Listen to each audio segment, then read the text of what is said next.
Bonjour à tous et bienvenue dans cette série de vidéos où je partage avec vous les lectures que j'ai pu faire ces derniers temps et que j'ai trouvé intéressantes ou pas d'ailleurs.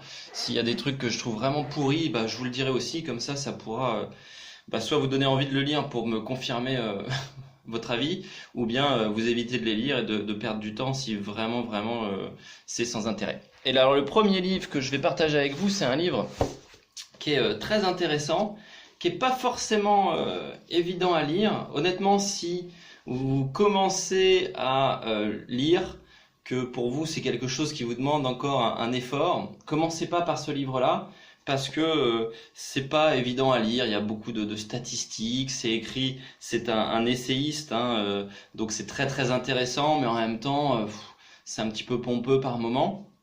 Mais par contre, c'est un livre qui est excellent dans l'analyse qu'il fait de la société française et de son évolution. Et quand je partageais ça avec certaines personnes, ils me disaient ouais, c'est un livre qui est un petit peu déprimant. Bah oui et non, parce que de toute façon, c'est un constat de la société.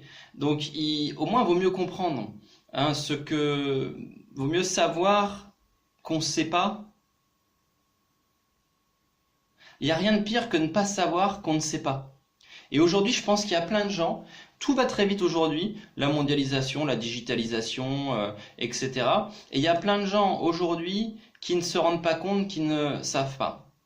Et ils sont en train de reproduire des schémas vieux des années 70. Ils sont en train de faire des choix de carrière, des choix de vie qui n'ont plus lieu d'être, qui sont dépassés, qui sont du siècle dernier. Mais quand je dis il y a des gens, beaucoup de gens aujourd'hui. Parce que comme tout va très vite, ce qui mettait maintenant 50 ans, 100 ans à changer, aujourd'hui bouge en 5 ou 10 ans, eh bien on s'en retrouve là. Et ce livre, il est très intéressant parce que, notamment pour les jeunes, qui aujourd'hui se retrouvent à faire des choix de carrière, à faire des choix de vie, à devoir se positionner pour entamer une réflexion par rapport à ça. Alors qu'est-ce qu'il explique? Il explique que finalement le monde il a changé. Et c'est le titre du livre, c'est la spirale du déclassement. Et donc la spirale du déclassement, c'est de montrer que finalement aujourd'hui, quand tu arrives sur le marché du travail dans les années 2000, mais aussi maintenant dans les années 2010, 2018. Enfin, à partir des années 80, c'est parti en sucette complet. Et mis à part ceux qui sont nés dans les années 50-60, qui ont eu vraiment les 30 glorieuses, et puis l'autoroute toute tracée, le plan de carrière, la maison facilement payée, la retraite convenable, etc. Sinon, pour les autres, c'est allé de mal en pis. Et donc, c'est ce qu'il appelle le déclassement social. C'est-à-dire que de manière générationnelle, il y a des inégalités entre les générations, et les gens qui sont nés à partir des années 70-80, sont nés dans un monde différent des autres. Est-ce qu'ils ont moins de chance ou pas? C'est à débattre. C'est à débattre parce que est-ce que l'épanouissement personnel était vraiment dans la sécurité, dans le plein emploi, dans ces choses-là? Est-ce que ça rendait vraiment les gens heureux? On ne sait pas, ça c'est un autre débat, c'est pas le débat du livre. Par contre, voilà, si on se place dans ce schéma-là, en termes de plan de carrière, de pouvoir d'achat, de sécurité, clairement, c'est pas cool en ce moment. Et en fait, il explique dans le livre tous les concepts qui vous permettent de comprendre, pourquoi ça se passe comme ça. Et donc quand on comprend pourquoi, moi ce qui m'a intéressé c'est ça, parce que si c'est pour se dire ouais c'est la merde, on n'a vraiment pas de chance, et puis j'aurais mieux fait d'être né dans les années 60, c'est encore pas de peau, en plus la musique elle était meilleure, et puis moi j'ai du mal et je sais pas quoi faire et si et ça et le président il fait rien pour nous et on va pas s'en sortir et c'est à qui la faute? Il y a qu'à Faucon, c'est à cause d'eux. Et en fait voilà, c'est pas le but de ce livre. Le but c'est de comprendre le mécanisme pour après en tirer les leçons qui vont dire ok, maintenant le constat c'est ça, qu'est-ce que je fais maintenant? Qu'est-ce que je fais de cette information et comment je choisis de mener ma carrière, de mener mes finances pour tirer mon épingle du jeu et vivre du mieux possible dans cette époque qui change et qui est pas forcément évidente. Alors comment il explique ce déclassement social? Alors il y a plein de chiffres, des fois je vous avoue que c'est un peu compliqué, les déciles et tout ça, moi j'ai un peu de mal à des moments, mais en fait il explique ça sur 3 points. Il y a 3 points principaux qui font que c'est plus dur aujourd'hui qu'il y a une quarantaine d'années. La première, c'est l'emploi. Ça n'a échappé à personne. Alors comment ça se fait? Parce qu'en fait, ce qui s'est passé, c'est que dans les années 70-80, il y a eu un gouvernement qui a eu plutôt une idée louable, qui était plutôt intéressante, c'est de se dire on va éduquer la population à fond. Et nous, notre objectif, c'est d'avoir 80% d'une classe d'âge au bac. Voilà, donc c'était une super idée. Comme ça, on va faire plein de diplômés et la France aura un très bon système scolaire d'ailleurs et aura plein de diplômés, etc. Le problème, c'est que ce que ça a créé, ça, c'est que c'est comme dans tous les marchés en fait. Quand il y a de l'offre, quand l'offre est plus importante que la demande, eh bien le prix chute. Quand la demande est plus importante que l'offre, c'est-à-dire quand il y a beaucoup de gens qui veulent quelque chose mais qu'il n'y en a pas beaucoup, l'or par exemple, les diamants, ça coûte très cher. Quand voilà, peu de gens veulent quelque chose où il y en a partout, et ben ça coûte moins cher. Voilà, c'est la loi du marché de l'offre et de la demande. Et malheureusement, cette loi, elle s'applique au marché du travail. Et en fait, ce qu'on a fait, c'est qu'on a créé 80% des gens au bac. Donc voilà, super, l'objectif a été atteint en plus. Pour une fois, les mecs, ils atteignent leur objectif. C'est quand même incroyable. Et pas de pot, ça crée une inflation et en fait une déflation du diplôme. C'est-à-dire que comme il y a beaucoup de gens qui ont un bac, comme il y a beaucoup de gens qui ont un bac plus 2, comme il y a de plus en plus de gens qui ont un bac plus 4, plus 5, et ça fait que ton bac plus 4, il vaut moins sur le marché du travail, ton bac plus 2, il vaut encore moins, et ton niveau bac, il vaut plus rien. C'est-à-dire que dans les années 70, en fait, quelqu'un qui avait le bac, moi j'en ai dans ma famille, des oncles, des tantes, plutôt des oncles d'ailleurs, ils ont passé le bac, derrière ils sont allés en guichet à la banque, ils ont fini directeur d'agence avec des postes plutôt sympas, avec des rémunérations sympas, le logement payé, tout le tintamarre. Donc, ça aujourd'hui clairement en 2000-2010 t'as le bac, tu vaux plus rien sur le marché du travail, t'as à peine accès à des travaux intéressants et pour te permettre un certain niveau de vie, dire que t'es complètement en galère, d'accord. Maintenant le bac plus 2 aujourd'hui c'est le niveau bac des années 70, je sais pas si vous me suivez. Donc aux années 70 t'avais un bac, tu rentrais sur le marché du travail, tu avais une chance de progresser et de faire carrière, d'accord. Donc taille bac plus 2, bac plus 4, c'était encore mieux, là tu avais accès vraiment à des postes sympas. Maintenant, aujourd'hui, donc avec le bac, tu fais plus rien, tu n'as même plus accès à des postes intéressants. Bac plus 2, tu as accès au marché du travail et tu vas devenir ce qu'on peut appeler aujourd'hui un esclave en col blanc. Combien de gens aujourd'hui ont des BTS en tout genre et vont fournir les caisses de supermarchés, les centres d'appel en tout genre, là, les centres d'appel où on va répondre au téléphone, etc. Moi, je l'ai fait personnellement, très bonne école, mais c'est pas quand même la classe à Dallas au niveau de l'épanouissement personnel et du plan de carrière. On est quand même un peu plafonné, quoi. Même à la limite, si tu passes manager là-bas, tu gagnes moins d'argent que quand t'appelles parce que t'as moins de primes, etc. Alors le truc, c'est que tu te galères plus au téléphone à passer 80 coups de téléphone dans la journée. Mais tu gagnes pas beaucoup d'argent. Et aujourd'hui, quand t'as un bac plus 2, faut savoir que t'es quand même assez... Bien sûr, c'est des généralités, il y aura toujours des gens qui vont s'en sortir.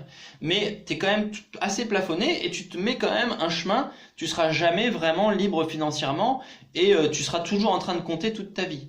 Et puis il y aura peut-être une période où tu n'as pas d'enfant, machin, 20-30 ans où tu compteras moins. Il faut savoir quand tu vas commencer à avoir des gosses, là tu vas recompter. Après ils vont peut-être partir, là, tu vas payer les études, tu vas compter beaucoup.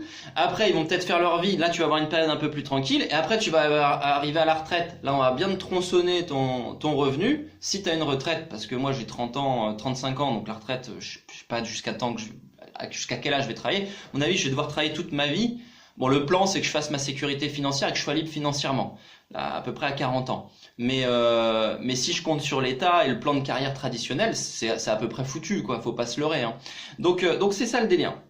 Donc voilà. Donc bac plus 2, c'est un peu ce piège-là, et bac plus 4, bac plus 5, t'as accès à des emplois. Alors là, si t'as fait, moi ce que je dis toujours, mon fils, soit, après si le monde change pas, dans l'état actuel des choses, peut-être ça va encore changer, mais si ça change pas, soit il fait l'école le top du top pour vraiment avoir un poste, mais la crème de la crème où tu t'en mets plein les fouilles, ou alors tu fais un truc où il y a de la thune à gagner, mais je sais pas moi, aujourd'hui des plombiers, il y en a, ils gagnent bien les plombiers, des artisans, tu vois, un bon filon, mais ça sert à rien de faire 2, 3, même 4 ans d'études dans une école de commerce moyenne, c'est ce que j'ai fait, ça m'a pas apporté énormément, quoi. Ça t'apporte le fait d'avoir accès au marché du travail, mais ça coûte cher pour ce que c'est, je trouve.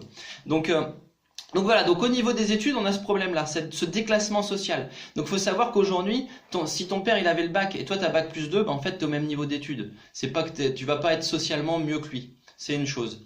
La deuxième chose, c'est le logement. Donc le premier point, le travail. L'accès au travail par les études.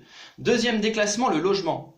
On l'a tous remarqué, ça coûte cher de se loger aujourd'hui, que ce soit accéder à son logement par l'achat ou bien louer un logement, c'est de plus en plus cher. Et en fait, ce qui se passe, c'est que l'accès à la propriété est de plus en plus dur pour les gens. Ce qu'il explique dans son livre, c'est qu'aujourd'hui, pour la plupart des Français, si t'as pas l'aide de papa et maman ou de la grand-mère ou du tonton d'Amérique, c'est compliqué de t'acheter ton logement. Donc c'est de plus en plus dur, voilà, d'accéder. Et si tu le fais, t'as une grosse part de ton revenu qui part là-dedans, quoi, qui part soit dans le loyer, soit dans ton remboursement de crédit.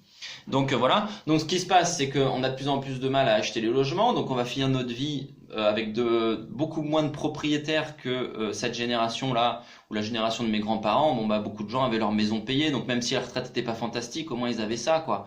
Même les gens qui sont nés en 40, 50. Mais là, toute la génération qui arrive, s'il n'y a pas trop de patrimoine derrière, ça va faire mal. Alors, il y a ça, et puis il y a la qualité de vie aussi. Parce que justement, pour pouvoir acheter, pour pouvoir se louer et vivre décemment, les gens vivent de plus en plus loin de leur lieu de travail. Et donc là, tu te retrouves avec des quartiers qui sont, voilà, tu fais 1 heure, 1h30 de route, et donc tu habites de plus en plus loin de ton lieu de travail. Et donc ça, c'est aussi quelque chose au niveau de la qualité de vie qui est moins intéressant. Donc voilà, le deuxième point, c'est le logement. On va pas en parler des masses, tout est analysé dans le livre, c'est très intéressant, mais grosso modo, hein, on le ressent, de toute façon, c'est de plus en plus cher de se loger, c'est de plus en plus dur d'accéder à la propriété, et on vit de plus en plus loin de chez nous, ce qui est galère. Ou alors, moi, il y a des gens que je connais qui ont des super baraques, qui sont des gens de la classe moyenne, qui ont des super baraques, mais ils habitent dans des coins, faut faire une demi-heure, 45 minutes de route à chaque fois que tu veux voir un copain et tout. Enfin, c'est un peu relou, quoi. Donc ça, c'est le troisième facteur. Et le deuxième, pardon. Et le troisième facteur, c'est la retraite. La retraite, puisque forcément les caisses, c'est un truc compliqué. Les caisses sont vides.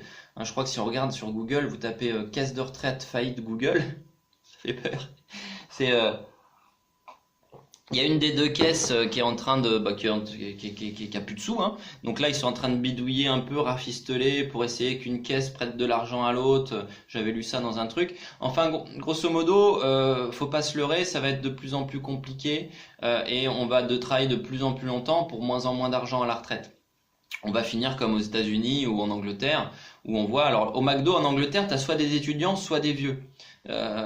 C'est en fait voilà, c'est soit t'as des étudiants qui font ça pour payer leurs études ou des jeunes qui n'ont pas trop de diplôme et ça bon, ça leur permet de vivre, soit des personnes âgées qui sont obligées de travailler et donc qui en général font pas trop le service, je sais pas pourquoi, ils font plutôt le nettoyage.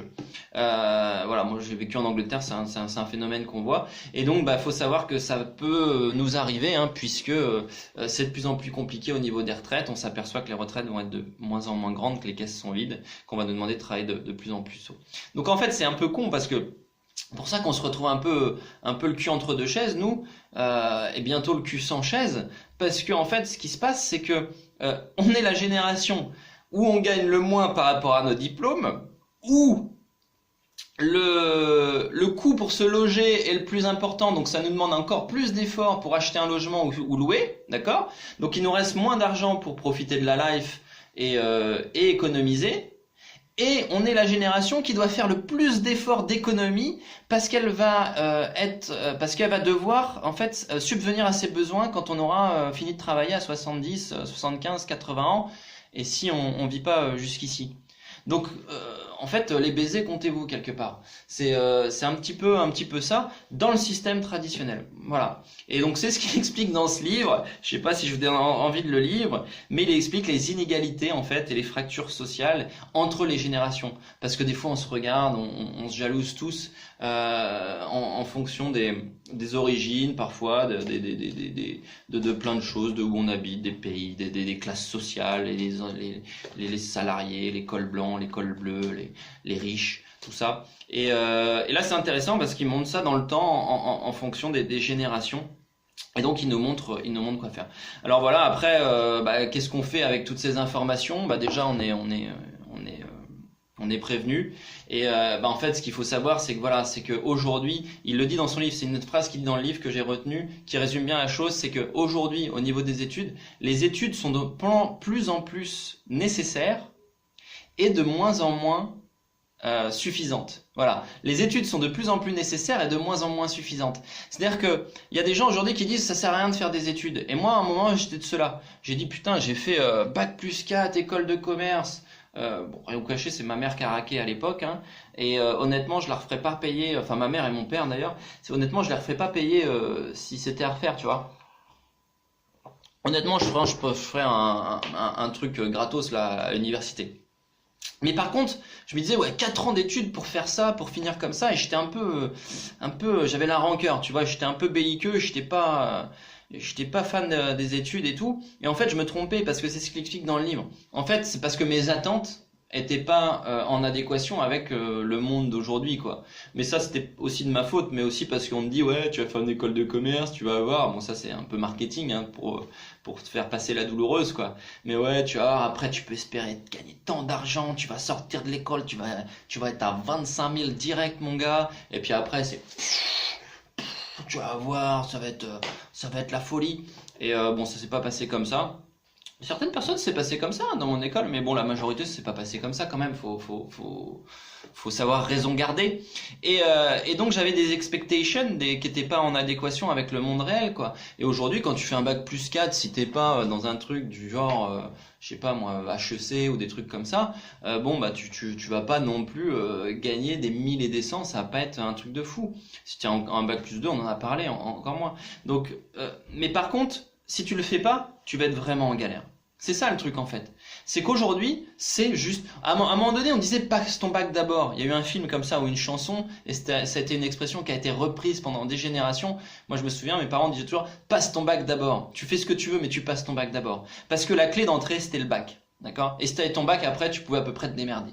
Bon bah là, si tu passes ton bac, t'es foutu. Si tu passes un bac+2, tu vas galérer, mais tu vas avoir accès au marché du travail. Donc, il faut le savoir que faut faire bac+2 si vous voulez au moins pouvoir accéder à des emplois et vivre. Bac+4 pour avoir un emploi, on va dire, correct.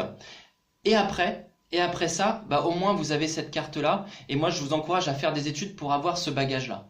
Pour pas vous retrouver en marge de la société et pour pouvoir à des moments, bah, quand vous avez besoin, retrouver un travail. Voilà. Et par contre, en parallèle de ça, je pense que c'est nécessaire, mais c'est pas suffisant. Et aujourd'hui, si les études sont nécessaires et pas suffisantes, bah, un emploi de salarié traditionnel, de CDI, bah, c'est nécessaire, mais c'est pas suffisant. C'est-à-dire que moi, je vois des jeunes, là, ils ont 20 ans et quelques, alors ils sont pas encore rentrés dans leur vie active, c'est leur premier boulot, ils ont pas d'enfants pour beaucoup, donc là, ils arrivent, oh, putain, j'ai le CDI, champagne! Et ils sont là, donc bon, après, moi je veux pas leur casser leur délire, quoi. Mais quelque part, c'est des fois tu te dis, putain, mais c'est un peu, t'as pris perpète, quoi. T'as pris perpète à 1500 euros par mois. Je comprends que tu sois content parce que tu pouvais avoir le banquier et lui dire, bah écoute, je peux faire un prêt sur 40 ans maintenant, c'est bon, j'ai le CDI. Mais quelque part, voilà, c'est pas non plus, ça va pas être Byzance, quoi. Et donc. Il faut l'avoir, mais derrière, moi, je vous encourage à faire autre chose. Aujourd'hui, il y a plein de façons de diversifier ses sources de revenus, et je pense que moi, je crache pas sur le salariat. Il y a des gens qui, voilà, ils pensent qu'il y a que l'entreprise, il y a que ces choses-là. Non, moi, je pense qu'il n'y a pas de bon ou de mauvaise situation à partir du moment où vous atteignez vos objectifs et vous créez la situation où vous avez envie.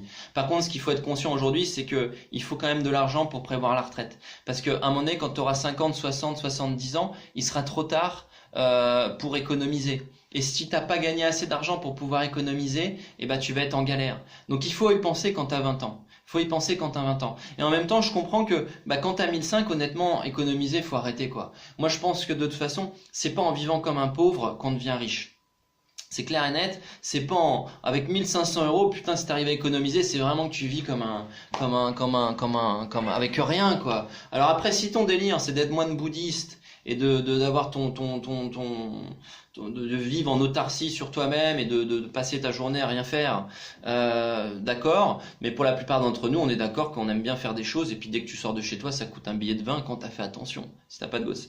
Mais voilà. Donc l'idée, voilà, c'est d'avoir ce CDI qui te met, parce que dans le système français, qui te met bien auprès des banques, tu vas faire un prêt, des choses comme ça, tu vas pouvoir organiser, mais surtout t'arrêtes pas à ça, parce que le monde tel qu'il est fait aujourd'hui, si tu fais comme tes parents et mise que sur ton emploi salarié, sans essayer de diversifier tes sources de revenus, sans essayer de gagner plus, pour après économiser et investir, pour récupérer du pouvoir d'achat, je sais pas si je me fais comprendre là, eh ben ça va mal se passer à un moment donné. Ça va mal se passer quand tu te réveilles, des fois il est trop tard.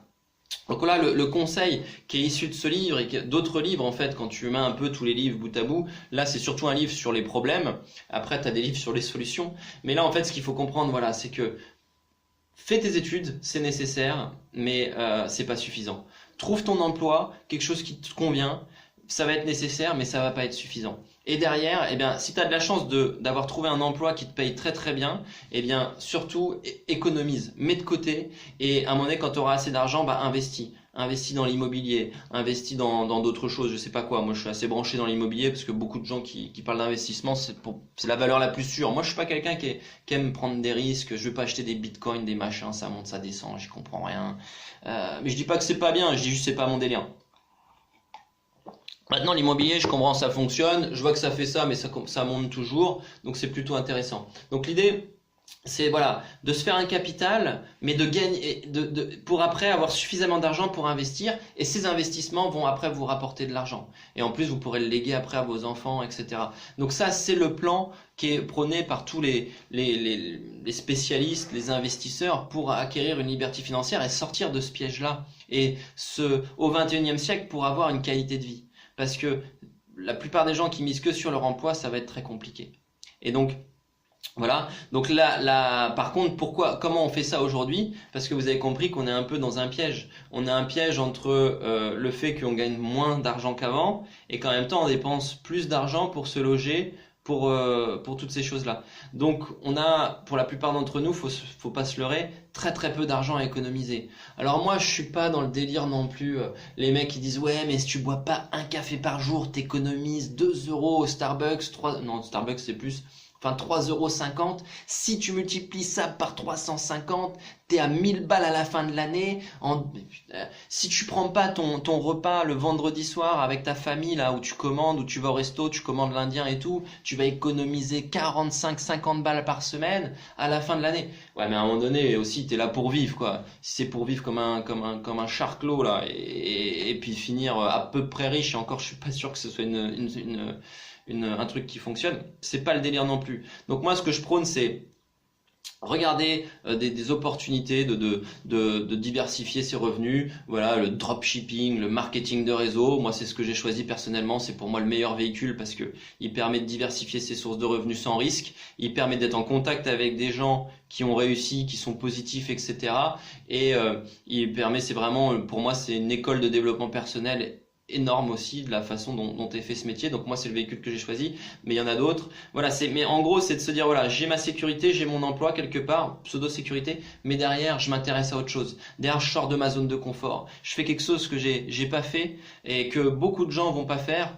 Parce que j'ai conscience qu'aujourd'hui les temps sont difficiles et que on n'est plus dans Coucouland les années 70. Oh mon petit Frédéric, fais quelque chose qui t'aime et tu n'auras jamais à travailler un jour de ta vie. Bah non, à un moment donné là, je pense qu'aujourd'hui on doit faire ce qu'on a besoin de faire pour acquérir une liberté financière pour après faire ce qu'on a vraiment envie de faire dans la vie. Vous voyez, je pense qu'aujourd'hui, des gens qui ont des métiers passion et qui gagnent très très bien leur vie, ça se compte sur les doigts de la main. Si vous regardez cette vidéo et que vous avez la chance de faire ça, honnêtement, faites-moi signe. J'aimerais bien vous interviewer ou vous poser des questions, comment vous avez trouvé, qu'est-ce qui va amener à faire ça. Mais aujourd'hui, je connais beaucoup de gens qui qui font leur passion, mais qui en vivent très mal, ou alors qui font un métier alimentaire et qui se font chier pour un salaire de 1500 € par mois, quoi.